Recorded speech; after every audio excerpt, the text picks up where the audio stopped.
Hello, everyone. This is your first time for one of our conversations, or has everybody been here before? Oh, great. Quite a few newbies. So we've been waiting to have Arseni here. I'm really excited to have him speak about this project today. Has everyone seen the drama? Amazing. And it was one of the first movies to shoot on our new film structure without Remjet, our anti-halation undercoat that we commercialized earlier this year. So very exciting to have Arseni Khachaturan here to speak a little bit about that. And Ari Davidson from Kodak will be moderating. But my name is Vanessa Bendetti. Welcome to the Kodak House. Make sure you're on our email list if you aren't already, and this is your first time here. You can see Lane back there, and she'll add you to the list. But this space is meant for learning and community building, and we're just thrilled to be able to have these filmmakers who use our product come and talk about it and, share their knowledge with the rest of the community here. So we'll open up to Q&A at the end. We just started recording these, so we did not have cameras in the room beforehand. So this is our second conversation that we're recording. We had Marcel Rev here to speak about Euphoria a couple weeks ago and recorded that conversation as well. But moving forward, generally, we will release these, unless there's some reason that we decided to keep it an in-person event, on our YouTube channel. So there will be opportunity to see these after the fact as well. But please welcome Ari and Arseni for a conversation about the drama.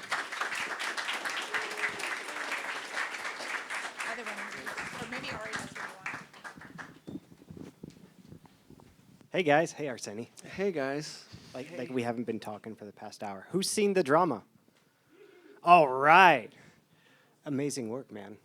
Thank you. Yeah, I was one of those people that went into it blind. I had no idea what to expect. What was your experience?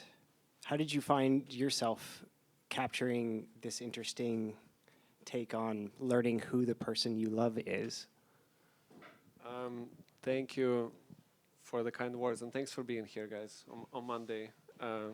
It's nice to see you all. Me and Christopher, we shot the film a while ago, actually.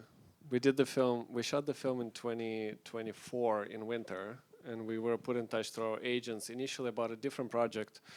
It was a series for HBO that we were working on and kind of talking about a little bit, and then that project never eventually took off. It just never happened for anybody, and that's when Christopher came back with drama.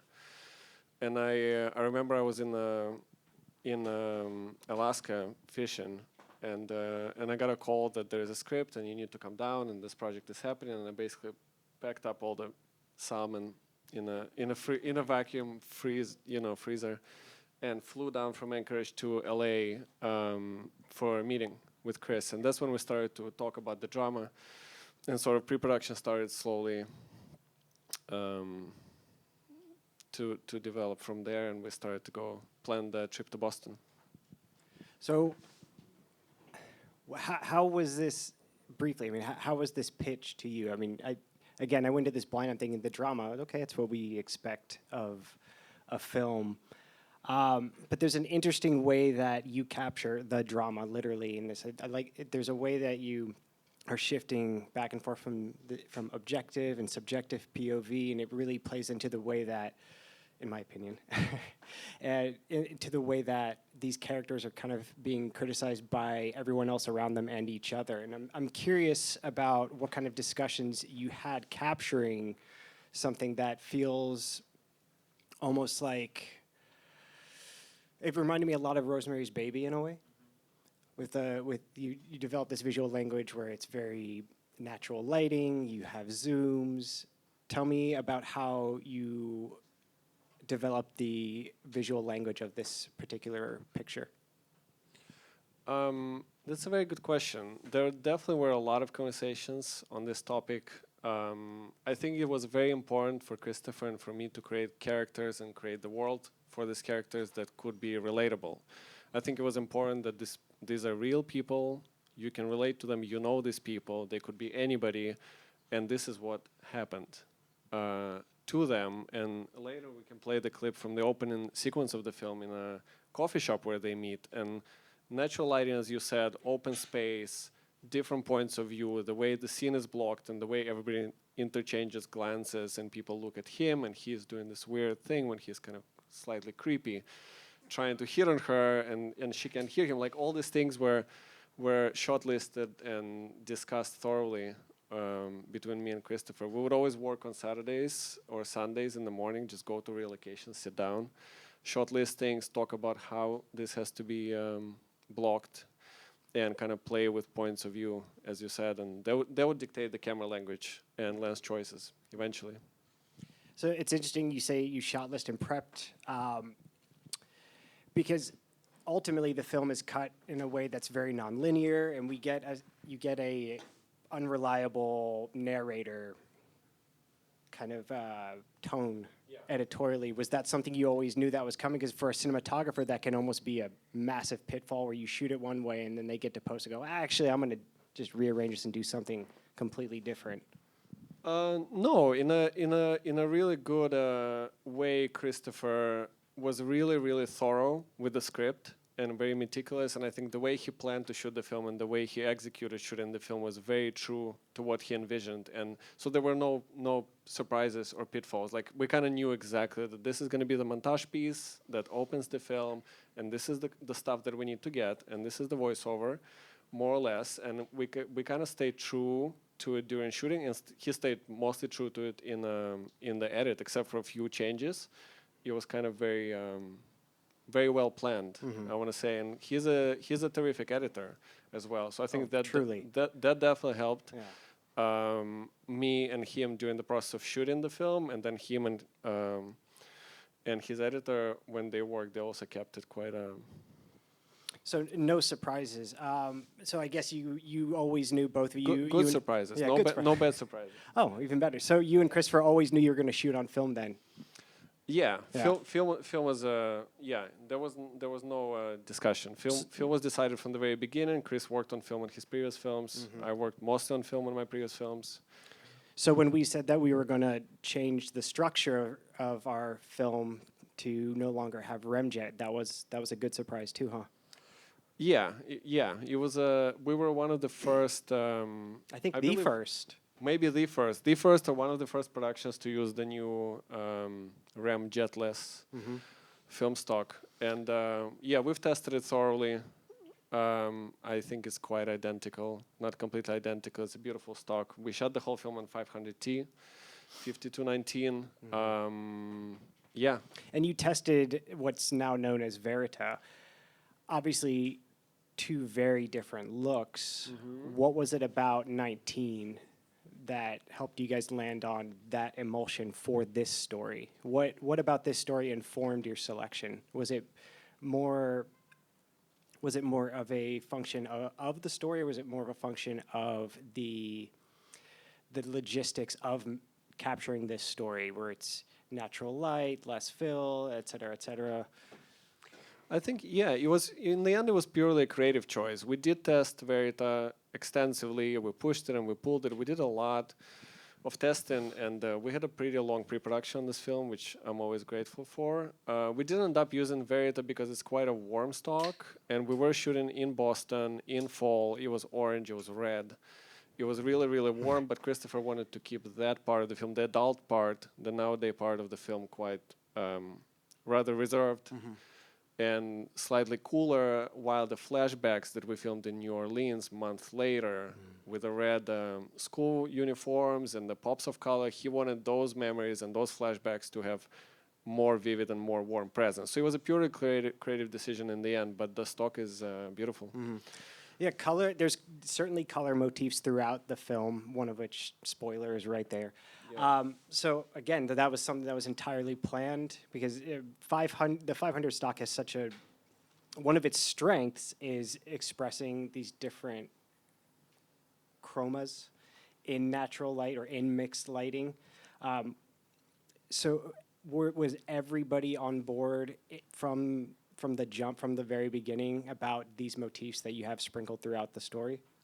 Yeah, I think I was very blessed on this film to have a great crew and great collaborators. I think we were quite close in our creative discussions, And these are just the things that kind of evolve through the process. You know, you just go on with your day and you do your stuff, and then a costume designer like this orange puffer.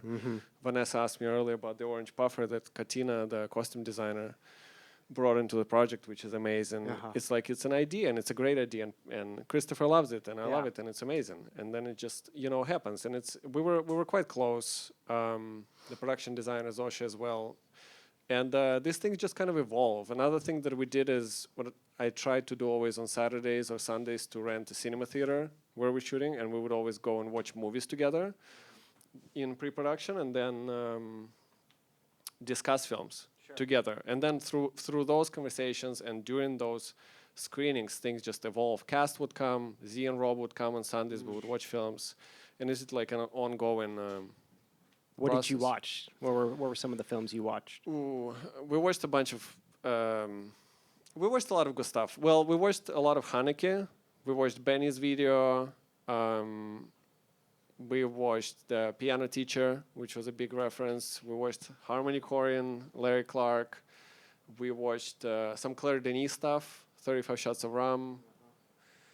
Yeah. Interesting. Maybe we watched some PLA. I'm not sure. Yeah. That's cool. All right, let's take a look at our first scene and see what else we learn.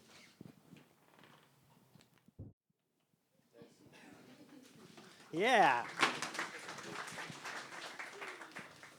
Oh man, I feel bad for everybody who hasn't seen this yet because I might spoil it. I'm seeing the Claire Denis influence in this scene in particular. Yeah.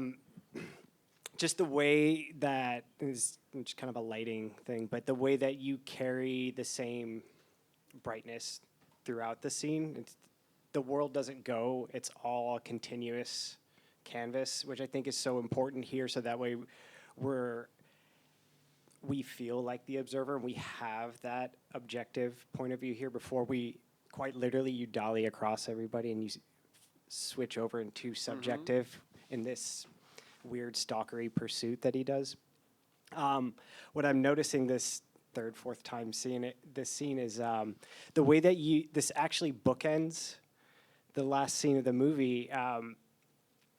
Here you are, it's natural light, it has a lot of this pretense. You have a very, fancy coffee shop, it's deep space, it's very bright, almost monotone in the lighting, contrasted with the way that the movie ends, where you have, it's a diner and it's very flat space.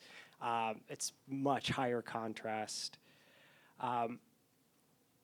Tell me about how was that something that you found evolving as you were making the movie, or were you always looking for a way to capture the contrast of this relationship and these bookends?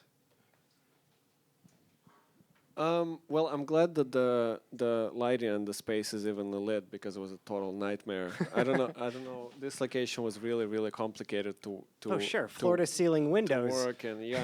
Is there anybody from Boston here by any chance? Nobody's here from No one's Boston. going to judge you. So, All right, we got one. hey, so the bakery, Tate Coffee and Bakery, is like very popular in Boston, and there's like 29 locations or 19 locations. We've been to all of them. We scouted them all. And we shortlisted most of them, and it just didn't work.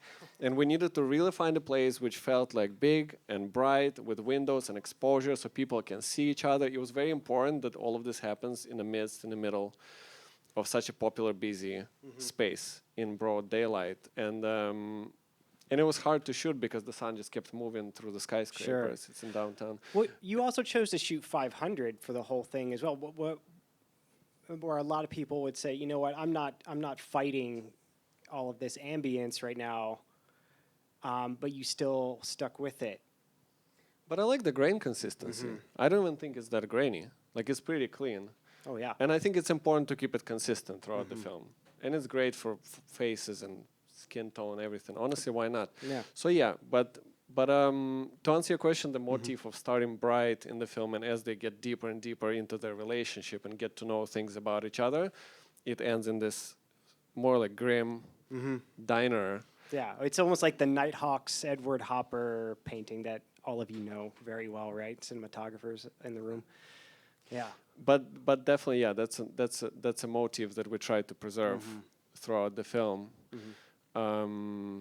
Speaking of Yeah. motifs, and we see it for the first time here in the story, there's a lot of this, well, do you want to start over? Did you ever find yourself in this movie, you and Christopher, going, you're trying to pursue something on the set and then thinking, I think we should start over? Start over, like to start shooting something again. Yeah. Or just, you start setting up and find yourself doing the wrong thing and you have to find what's right. Yeah. 100%. But that's the process, though. I think that's normal. I mean, thank God that happens. Yeah. So what is your process with Christopher on a story like this? So you said you were very prepared, but you also said it's an evolving process. So tell me about the harmony of those two for this process. I think there was a lot of preparation with this particular film. A lot of creative preparation. We had a pretty long pre-production. I think I had 8 weeks on this, which is good. It's good to have that amount of time. And additional week for the New Orleans unit later. Creatively preparing, but also just, I think we would go to locations every Saturday and Sunday whenever we can. We would always ask the location manager to get us the key or to get us in on the weekend. If the owners don't mind, we would come in and sit down and we just work there. You walk around the room, even if the set dressing is not there, you're still in the space. You walk around, you take some frames with the Artemis or Viewfinder app, whatever you have, and shortlist everything, bring your laptops, have a coffee, work for a couple hours, and then you do this a couple times. By the time you get to the actual day when you actually need to shoot this, you're very well prepared, which opens possibilities for improvisation. If something comes up, if the actors do something you didn't expect them to do, or if you just catch some details that you didn't think about, then things change on the fly. But that's the process. And sometimes you change them and they don't work, and sometimes you thought it's going to work and it doesn't. And then you just have to, but that's the normal process of doing things, and that was the process. And then shortlisting on this film was pretty substantial. Like shortlisting this film took a lot of time and was a very, very meticulous process. Because there are a lot of big scenes also. Like later in the film, there's a wedding scene, which is gigantic, and we were shooting this for days and days, and it's just like every single eye line, every single glance, every single camera movement with multiple cameras. It just takes a long time. We had an amazing AD with us, Ben. It took us a long time to get this done, but we were in sync and kind of, yeah. So how much were you while you're evolving your shot list and you're planning, you have the actors and you're capturing these characters and you want to be so empathetic, double empathetic. Those of you who seem to know what I'm talking about. I might attribute this to the wrong cinematographer, but I think it was Laszlo Kovacs that said that he's not great. He just sees everything unlike an American, something along those lines, and which is what he attributed his great work to. So I guess I'm curious if that ever came up for you guys dealing with this story. If there was ever a moment where you caught yourself saying like, "Man, this isn't. I'm not setting up for the story. I'm setting up for an opinion, right? So I'm not being objective. I'm being subjective in this moment." I'm curious about how much you paid attention to that, because it seems like some audience feedback has paid attention to it more than you guys did. I think you handled it perfectly. I think that I cannot speak on Christopher's behalf in this regard, but I want to say that the gun violence and school shootings in this country is just overwhelming, and it's really, really sad. And I think it's so present in a day-to-day life in this country that it's almost like seeps into the culture a little bit. And we see instances like this that maybe, hopefully, open up possibilities for conversations. And I think it's important to tread softly because it's a very complicated topic. Like, I don't think that this was the film that needed to send a specific message about gun violence. I think it's a film that opens an opportunity for a conversation because the topic is heavy and the topic is hard. Yeah. You know? And that's what I like about it, is that it doesn't just address that the way that you said, where it's not starting a conversation about gun violence, and it's more so about these characters that happen around the topic. And I thought you guys did a terrific job capturing that with just the utmost humanity. Spoiler, that's a big part of the movie. Yeah, I know. Maybe they'll want to see it more. I know. I told you guys from the jump that this is going to be hard to not spoil. With that in mind, let's roll on to the next scene.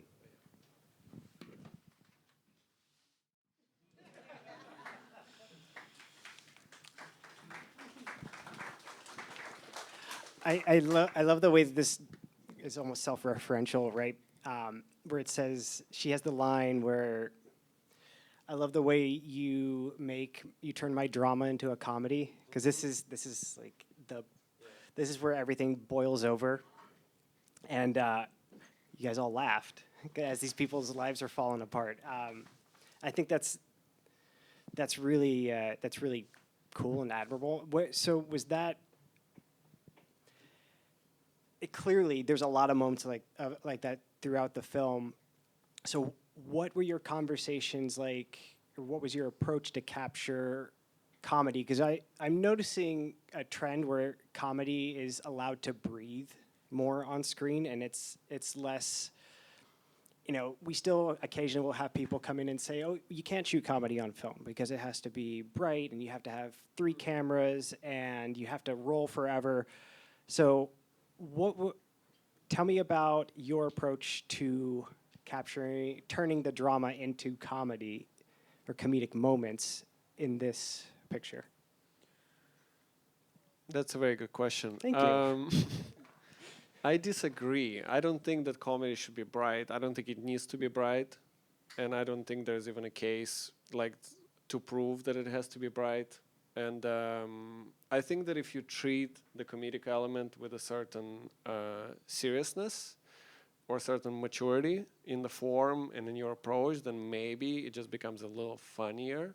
I think that the approach that we wanted for this film was we didn't want to be flashy, we didn't want to be on the nose, too suggestive. I thought we wanted to be very low-key and reserved when needed, to let this comedic element sort of evolve by itself, because Robert and Z are doing a terrific job at being funny when they need to be. And I think it was important to have this balance, to let this comedy sort of evolve and grow within the film. Mm-hmm.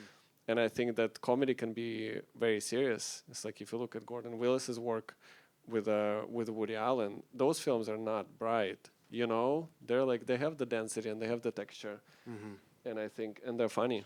Speaking of the density, what did you rate this at box 500 ASA the whole time, or because I think so. Yeah. I think it's all 500.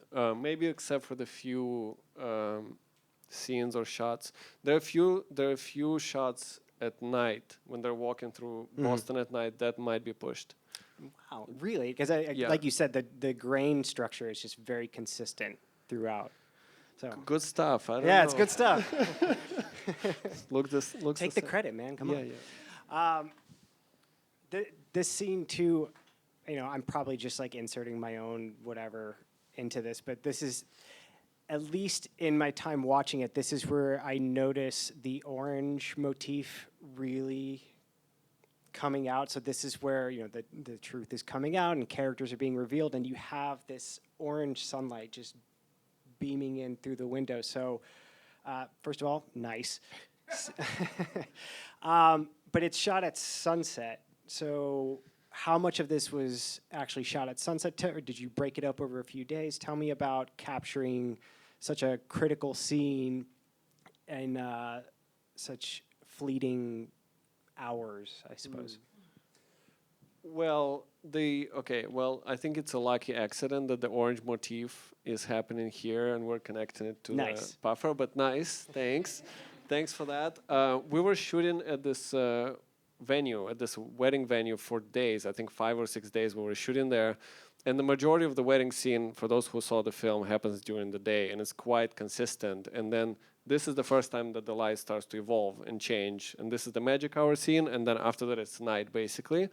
And it was important for Christopher to have this turning point. The sun came out, and we rushed into the room, and we did it quickly, and we got away with it. And it was one of those happy accidents when you kind of react.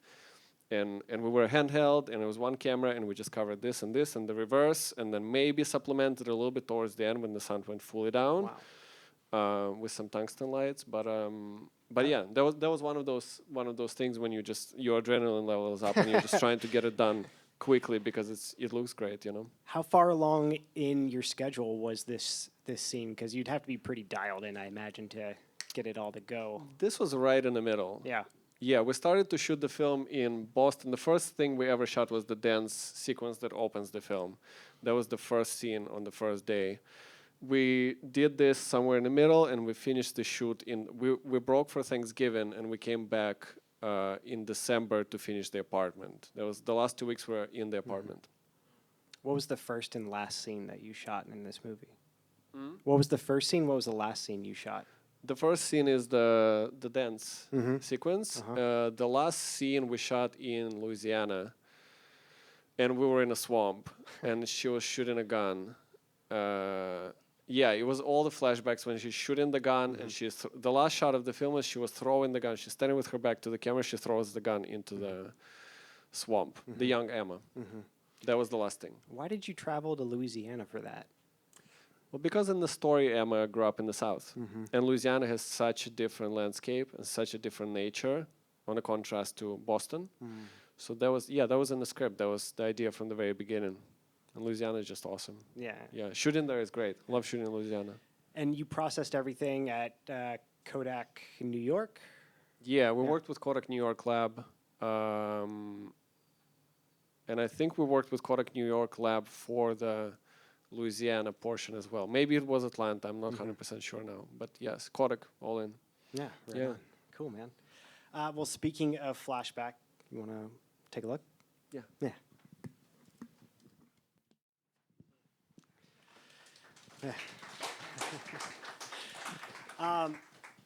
So, I mean, did you? It wasn't all of you guys, right? It was just kind of like a splinter unit thing. You guys went down and shot it. Yeah. Well, we still preserve the core team on the camera side. Yeah. The first AC, the camera operator were the same. We worked with a different gaffer and key grip in New Orleans. Yeah, but it was a smaller crew, obviously. Yeah. But visually, all the elements are still there. You're carrying the same exposure throughout. You're inside outside of 500T, and there's still this. I mean, the edit is helping it a little bit, but you still have this room to breathe, even though we're watching a young girl with a huge rifle clearing through her home. How did you ever convince? I don't know. I mean, was this a mandate all along to say, no, we have to go shoot this in Louisiana? Yeah. That was from the jump, huh? Yeah. Yeah. Yeah. There's obviously a lot of young, emerging, and passionate filmmakers in the room. What advice do you have for somebody who saw the drama and saw the decisions you made and was like, man, I really want to be able to be so decisive and fight for what I want to be on screen, whether that be a particular location, whether it be shooting on 35. What kind of advice do you have?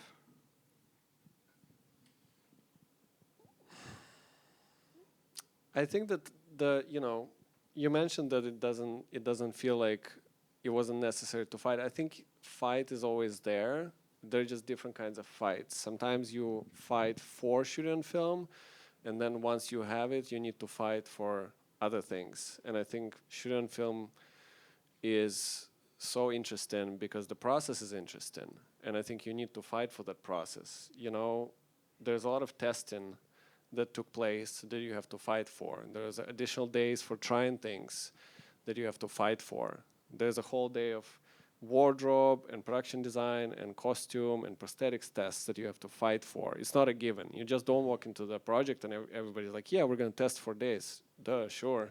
Like, never happened. Not a single time. You have to go there and you have to deal with real people. You have to work hand in hand, talk with producers, and figure all things out. So I think there's always a fight, and there's always, you know, a way to work with people. I think that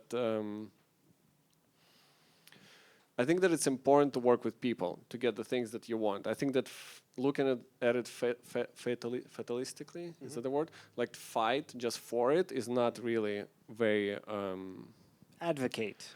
advocate for it and help people and explain people why and what, and you, it's like work hand in hand with people. I think I had an experience on another project years ago that I did with my camera assistant Riley, who is here also. We worked in LA on a HBO series called The Idol, and we were working with HBO, and they were not very up to date in a weird way with shooting on film. They knew how to work with digital, but the entire post-production department just wasn't, they were not fully aware of how things work. And they would email me with questions asking me, what's the resolution like, you know, with a film camera, and things that would make me a little concerned. And we basically, me and Riley, we called Photocam and we asked the producers to give them a tour. And we brought everybody from post-production department, producers, everybody on tour to Photocam. And we just had a really nice day, and we had coffee, and we walked through an entire facility. And the folks at Photocam helped us out, showed them the bath, explained the whole process, and I think it really bonded us in a way that now we were on the same page. So I think that's a good example of how to just work with people and always fight for it. You can't always have it.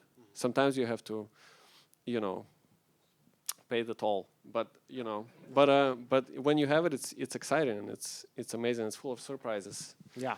Yeah. I'm curious, since you brought up testing, what were some critical aspects visually that you had to test for this this story? Yeah. Well, a lot of wedding dresses, because just the texture of it all, and it's such an important element. We tested a lot of stuff for the wedding itself, like wine glasses and plates and tablecloths and this and that. All the production design elements, the lamps, those globes on the tables. Tested so many lamps. The glasses that Robert is wearing, nightmare of any living cinematographer. Impossible, absolutely. They make, basically, for those who don't know, the prop master would present you with different options for coating, and they sometimes come in blue or green. It's like lizard green or clear or orange, and you test them all, and with the director you decide which one works best. I always prefer the clear because you just see the eyes. The color is a little distracting. But they reflect every single light you have. It's a total nightmare, you know, and you just have to deal with it. So testing that, just looking at different color, lighting fixtures. We tested a lot of lenses with Panavision New York. Tested different film stocks, as you mentioned. Tested the Veritam. There's really, at least as far as I... Sorry. Yes, prosthetics. Go. The prosthetics with her ear that's bleeding. A lot of different approaches and a lot of vomiting. We tested a lot of vomiting. Yeah. There are all kinds of different rigs because she vomits, he vomits, Yeah. she vomits again, I think, and there's a lot of that. So we just tested that extensively. Best day. Yeah, it was pretty fun. Yeah. Oh shit! I thought about how funny that was, and I forgot what I was going to say. Oh yeah, lensing. Oh, Mike Carter says sorry he couldn't be here. By the way, I wanted to get that on record. So with lensing, as far as I remember, there's only one major close-up, and that's the original encounter with Emma at the coffee shop, and you're here in her eyes. Were there any? Did you find yourself gravitating towards any focal lengths for the story, and reserving others for particular moments? Again, because there's a lot of time that where objective in this picture, and there's also a lot of zooms, which are traditionally hard to kind of match with a myriad of primes. So I'm curious about what kind of testing went into choosing literally the eyes of your film. Well, the initial testing was basically different sets of lenses. We looked at Panavision Primos, we looked at ultra speeds, H series. I don't even remember, honestly. There were multiple sets that we tested and that we looked at, and then we ended up with a lens set called P Vintage. It's basically Panavision's set of ultra speeds, which is in a new housing, and it's modern and it's nice, easy to work with, and they're mostly more or less well matched. Because if you work with the older ultra speeds, they're a mixed bag of ultra speeds and super speeds from different era, and they could be, every set is different, not a single set is the same, and you kind of have to work with that. So you just try to match it as well as you can, and you learn about every single individual lens. You shoot the test, and then you know in your mind what it's going to look like, kind of. We did that with Riley on Bones and all many years ago when we shot on the original ultra speed set, and they were all different. We just had to remember what it's like, you know, kind of. But the P Vintage is more matched. It's easier to work with, and yeah, you just kind of go through them. They all have different character. I think that's what dictates. We also had some additional. We had Prima zooms that matched pretty well. Prima zooms are pretty clean. They matched well with the set, and then we had some special lenses on this film. Yeah, the camera assistant who did this film, Kelly Riley, on the East Coast, we chose a bunch of strange 85 millimeter soft focus lenses. There were some kind of portrait lenses. There were different things that we used. We used the 85 soft focus on the wine tasting scene. It just blurs the background, makes the faces really round. Yeah, there were some specials. There was a 14 millimeter. Yeah. Where did the zoom come from? Because that is like, I mean, not in vogue as far as I know. A lot of cinematographers, boy, that's haram. You don't say zoom to me. I love it. I know, me Christopher too. loves it. Yeah. I don't know where it came from. It came from some conversation. He wanted it, and we just started using it. We just were going longer and longer and longer, and then in the end we ended up with shots. Even in the wedding ceremony, there's a whole entire shot when we just zoom out from 275 to 24 as they walk through the room. It just became the language. We called it the Norwegian zoom, and we just kept using it. Yeah. Yeah. But hey, if it's good enough for you and Gordon Willis, it's good enough for me. Yeah. I think this is a good spot to open up to our wonderful audience. We're going to pass a microphone around. Since there's so many of you here, if you could help us pass it along to each other, that'd be great. But since I already have it, I'm going to ask a question Yeah. first. I was just thinking about April and Bones and All and this film, and each of them have really strong political themes, but they are told in a way that is really objective, and it's kind of a backdrop to the greater story. And you shoot in such a sensitive kind of way, and there's beauty in all of this, but there's kind of these very horrific, tough themes that are running through it. And I was just curious, because those are three different directors, if those were scripts that, you just are gravitating toward, or if you think your style of shooting or the basis of your work is bringing these kind of projects to you. Damn. Good. You might get another one. Careful. Okay. I think maybe it's a combination of both. Maybe consciously or unconsciously, I gravitate towards those projects because I do think that I don't like big statements, and I don't like when it's a sure thing. I don't like when people speak of it's a sure thing. I think I gravitate towards themes and material which opens conversations and makes your mind work and makes your mind wonder and ask questions and maybe do not find answers. And I think you don't always find answers, and you just kind of, I think that's probably just my instinct. Yeah. That's a very good question. Well, and sometimes a statement's stronger when you allow it to be there for conversation, right? Or sometimes there's no statement. Yeah. Sometimes it just opens the conversation. Yeah. Like this film, an example, Yeah. So yeah, Okay. thanks. First question. Oh, sorry, I'll pass it.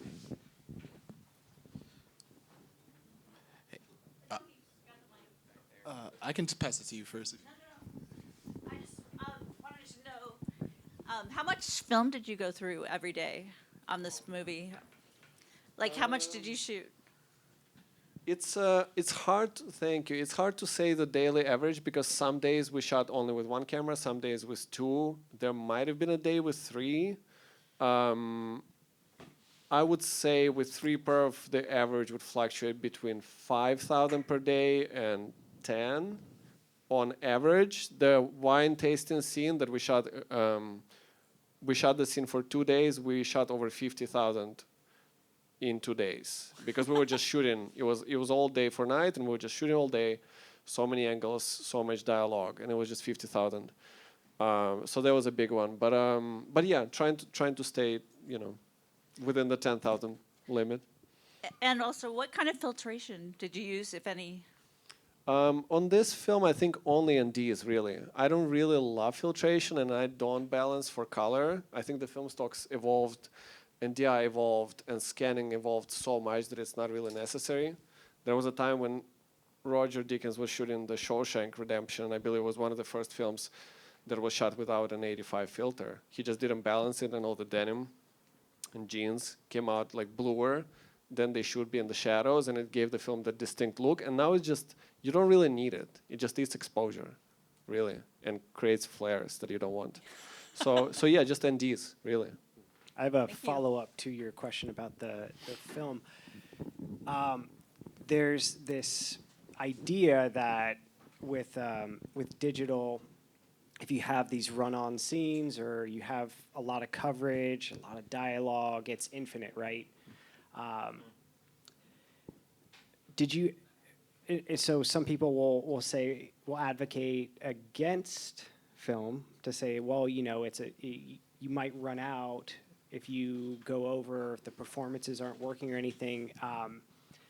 Did you ever find with this project that your film budget was ever a limiting factor? No, I didn't, and I think that, how do I put it? I think if you run out, well, I don't know. I feel like it's a part of the job of any cinematographer to budget this properly, and I think you have to budget it right. And then if you and the director are on the same page, if you have a clear communication, if you understand each other, then you don't run out. You just kind of stay within those parameters, and sometimes you shoot all day and not a single thing is useful, but you kind of budget for that too. So no, I didn't find myself in that situation. We shot a decent amount, but I think you just have to go through a lot of conversations with the director and plan these things ahead. How do you do that? You just talk. You just say, how many takes do you think is going to be? And you just go through these conversations gently, navigating. How is that going to be? How many cameras are we going to shoot? How many takes? You shortlist. Shortlisting is very informative. And then, well, Christopher shot his previous films on film, so he knows how much he's going to use. That helps a lot. I think that clarifies a lot. How many takes?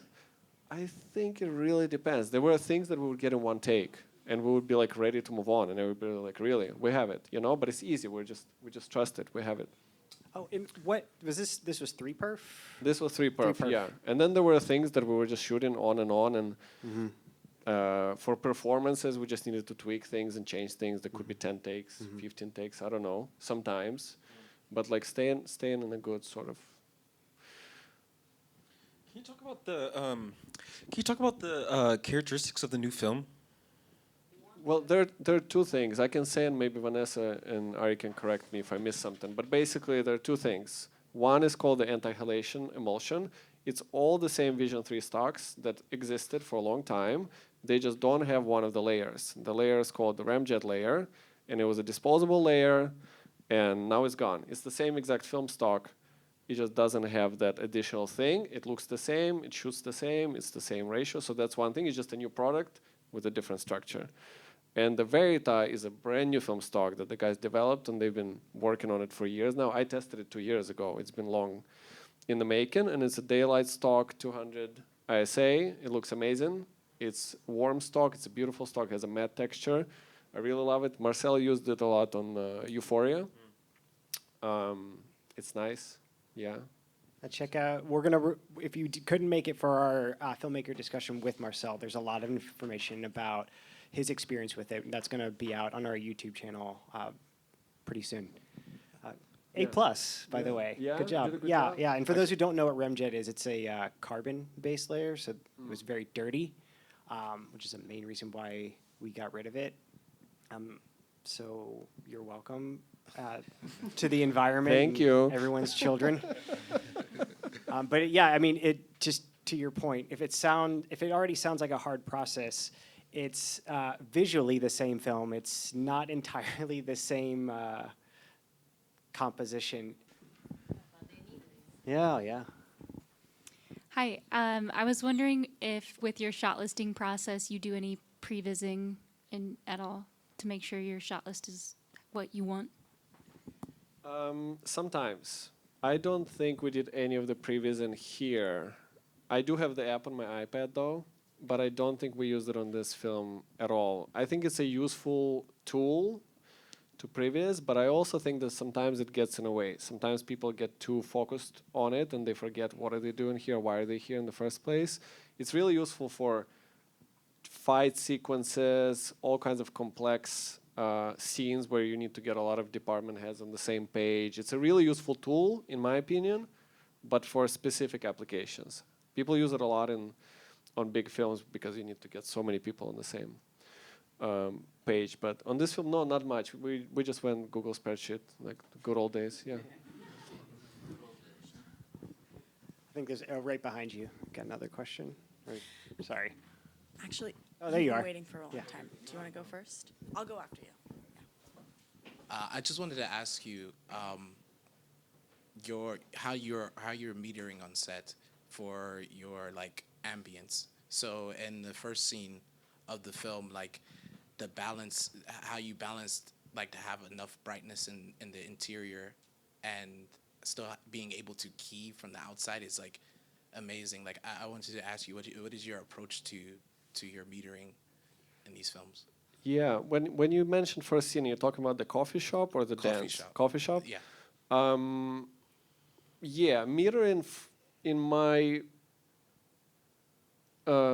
experience is kind of a mix of different things. I do measure the ambient, I do measure the spot more, just because I kind of know, I'm kind of look for the gray more or less, and I measure for that, and then I measure for white walls, as in that coffee shop, and then I measure for shadow, and you kind of see where you're sitting in between those ratios. And then you also kind of know, I think that comes more with experience after you shot a bunch of film, you kind of know how far you can push it and what are you risking exactly. So you can be measuring the window, which is like stops and stops over, and you know how much is going to blow out exactly. I think that just comes from like shooting and watching stuff and analyzing it eventually. But measuring spot a lot, measuring for different shades. They have pretty different wardrobe, they have different skin, they have different everything, you know, so it's like it's just Robert is super pale, always account for that, and kind of, yeah, just measure for those things and keep that in mind. Gotcha. Yeah.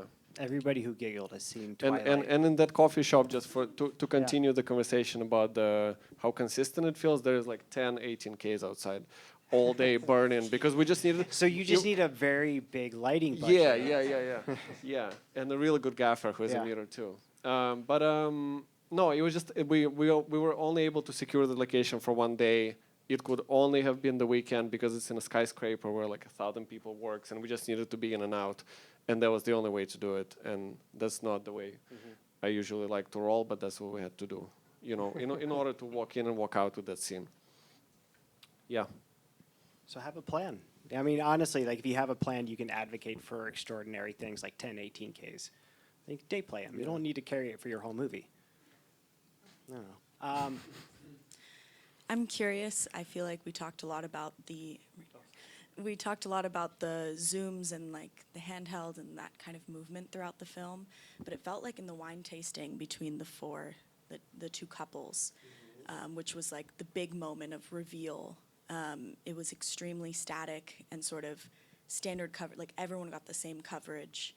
So I was hoping that you could talk a little bit about that process of how you wanted to shot list that, because in that I felt like there wasn't really a perspective it was coming from. It was told pretty objectively. And then on top of that, if you could talk about the lighting, because behind Zendaya and Rob it was pretty dark, and then behind the other couple, I did notice there was like those sconces with those flares that you kept in, and and just the difference of like the cooler tone edge lights and what sources you use to key them. Because I know Marcel talked a lot about how he liked to use like round sources for faces. So like, what's something that you like to do, if you don't mind? Yeah. First, I think it was important for Christopher and for me to keep the scene as objective and equal as possible. It was about equality of 4 people at the same table. There were conversations about round tables or rectangular shaped tables, what kind of chairs, what kind of tablecloth. It was important to do it in singles of similar or the same size and not to be too suggestive. And then to do the 2 shots also on both sides of the table. And there's only one wide shot that we shot from a high angle on 14 millimeter to establish the space and how they're alone. I think it was important. The intention was to keep it as equal as possible, so we're not suggesting to the viewer ahead of time who is going to reveal what, and we can judge by ourselves as the audience whose story is the crazier one. And there are people who argue that what Rachel said is crazier than what Emma said, So, and I think that was the intention that we tried to preserve. There were some very slight dolly push-ins that, because the shots are quite short sometimes in their length, that you don't fully see, but there's some little suggestive things which were very, very gentle, but didn't quite but the intention was that basically. And round shaped sources, yes, there's a big octa right there, which is almost round shaped, that kind of worked as a key light for all 4. And it's like, it's tricky when people turn their heads in every possible direction. You want to keep them all equal, and somebody's closer to the source, and somebody inevitably is further, and you want to stay tread softly and kind of make sure everybody gets the same amount of light. And sconces, the camera operator who did the film with me, Bianca, she had a lot of questions for me. We just started shooting, and they were on, and they kept being always behind somebody's back, and she would like look at me annoyed and look back and look at me annoyed again. I invited her to join the location scout process next time, so we can discuss this ahead of time, because I like how they look. I just think they made her life miserable. But yeah, on the wall there are like tiny light sources. They create the space, like they create depth, in my opinion. Yeah. Because otherwise it just falls into darkness, right? Yeah. It flattens out the whole depth. Yeah, I thought so, but she wasn't happy. Yeah. Yeah. Can't please everybody. No. Great question, by the way. Hi, thanks for being here. It's been really cool to hear you all both talk about the film. We've talked a little bit about perspective so far, but I wanted to ask you more about, like, in terms of, I feel like one of the first questions is like, whose story is it? And I think y'all did a really balanced job. Like, we see him and how he's feeling and her. But I just wanted to know from your perspective when you first read it, if you had an idea about like, whose story is this, or how those conversations developed with your director. Thanks for having me. And when I read the script, I think it's a story. It's not necessarily a subjective story when I first read it. It was not that, and I think it's not that in the end. I think it's about these 2 people who are trying to find acceptance, and I think it's about equally how she deals with that trauma, that baggage that she brings into this relationship, and how he deals with what he learns. And is he gonna find the strength in himself to accept her and overcome his doubt? And I think it's a story about love. I never thought necessarily that it's a specific story about whose side of the story are we telling, because I think it takes 2 to tango kind of in this situation. So yeah. Thank you. Yeah, to that point, I think that was my takeaway. What I love so much about this film is that I felt the same way. I felt like this is a story about love, and the way that the film ends kind of in this realm and visually, it's I mean that's what finding your person is. That's what like marriage is it's not the perfect version of that. It's like it's accepting of this version of your spouse, of it's underneath the loose fitting clothing and lacking all pretense and bashed up face. I mean, that's the person that you are committing to for the rest of your life. And I think that it's beautiful that you have that with this other backdrop of something completely chaotic. I don't know. I Thank know you you. didn't write No, it, but I thank love you. the way you shot it. I didn't, but thank you. Yeah. Thanks. Well, I mean, you could have gone a whole other direction with it. You could have totally, told us exactly, how you guys felt about this or that, and in the underlying subject matter. And I think since you didn't, it was able to feel like a love story throughout it all. Next question. Arseni, I was wondering, how did you build your career as a DP, and where did you study, and how do you build your relationship with directors?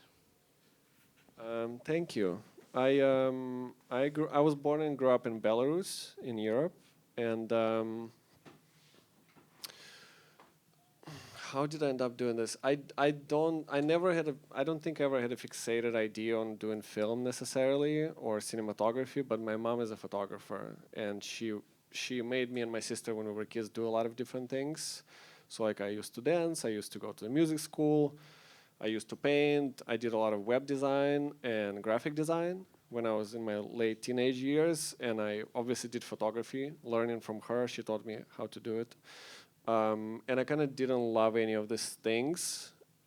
I mean, I liked doing them, but I didn't love them. I didn't love to work alone, and that kind of navigated me into filmmaking, because filmmaking was about working with people and collaborating with people, and I preferred it much more. So I think I just found, eventually, I found an application for my skills. I just figured out, oh, this is where I can do all these things, and it's amazing. What is it? I had no idea what cinematographer does, but I learned what a cinematographer is and what cinematographer does, and fell in love with it, and just never really stopped doing it. I studied a little bit back home in Belarus. There is still like a government school for camera TV operating. It's not necessarily a film school per se, even though there's a faculty for directing and producing, but like TV and news was kind of like a separate thing. So I did that for a year and a half, and dropped out, and then I went to New York when I was 18 to study English. And then I just kind of traveled from then on and continued shooting from then on. And maybe, I don't know how old you are, but I'm 33, and when I was around 16, the digital revolution started to happen, and it became really accessible to shoot. We all had, like, me and my friends, we had 5D Mark II cameras. Canon made those cameras. DSLR became a thing. We could afford little onboard microphones and Zeiss lenses, and we were just shooting. Vimeo became a thing. Everybody international started to talk to each other. It just became very accessible very quickly. It was like right at the time, so I think that boosted me and helped me a lot in my career. Speaking of which, Christopher has been on Vimeo for like 20 years. He made a short film called Whatever Rest, which was a Vimeo staff pick when I was like 15, and I saw it then. You know, we're talking about a long time. So I've known of Christopher all this time. There are a lot of cinematographers whose work I've known all this time through Vimeo. So that boosted me and my generation quickly. And then in the States, I did just a bunch of different stuff. A lot of different projects, a lot of odd projects, a lot of stuff for free. And then eventually, I met students who were studying at NYU at the time or at Columbia, shot their exercises, shot their short films. Those short films eventually led to their features, and that way you kind of grow and establish connections that last, hopefully, if you're lucky, for decades, you know, and that helped me a lot. I lived here briefly in LA also, and I worked here as a PA on sets when I was like 20 years old a while ago. So I don't know, it was just a lot of travel and trying to navigate this industry and trying to find your own voice and trying to find your people. And I've been very blessed with the people I work with. Very grateful for that. Thank you. Yeah. All right, we got time for one more. I want to ask if you try to print on positive film and then to scan, because when we are shooting on film, on negative films, when we are scanning the films, the grain is much more higher than when we are scanning on positive film, because of maybe of the interpretation or cineolog or no. Did you try to print on positive, then scan the edit or not? I have not. I'm sorry. But where are you doing it? Are you doing it at Photocam? No, I did it in Russia. You did it in Russia? I don't know. I've only my only experience up to this day is printing from digital. I've done a lot of prints with Photocam and other labs from digital, and when you work with a lab, they usually offer different stocks. They have archival stocks. They have all kinds of different things, and you kind of choose the vibrancy of the colors and the texture and whatever works best creatively for your specific project. But I haven't done that process that you're referring to. Okay, thanks. There was somebody waiting in the back. Oh. Very patiently, so I'm just gonna.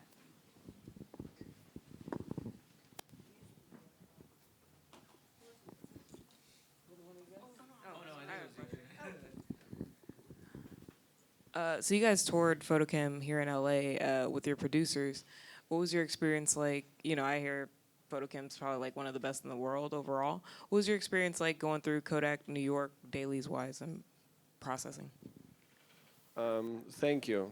I love Kodak Lab in New York. I've done 3 features with them, dozens of commercials. I used to live in New York for over 12 years, so I worked with them extensively. And the experience is great. We were just talking with Vanessa about Tony Landana, who was the lab manager before, who passed recently. He was a great, very important figure in my upbringing in New York, at least. And the lab is amazing. There's a great. I worked with the Kodak Lab for development, and I did 2 films with Technicolor in New York. There's a pipeline now with Harbor Picture Company, who I've used on the drama, and I'm using them on another film. And it's been amazing. It's been a blessing. And the lab is great. I heard there are new incentives and new things happening about it, which is very exciting also. So yeah, it's terrific. I love the New York lab. Well, all right, cool. Thanks, guys. Thanks for coming. Thank you for your work. You're clearly a terrific collaborator. Thank you for advocating for all of these stories and for film, and please continue inspiring us all through your work. And thank you, everybody, for coming to another Filmmaker Conversation at the Kodak House.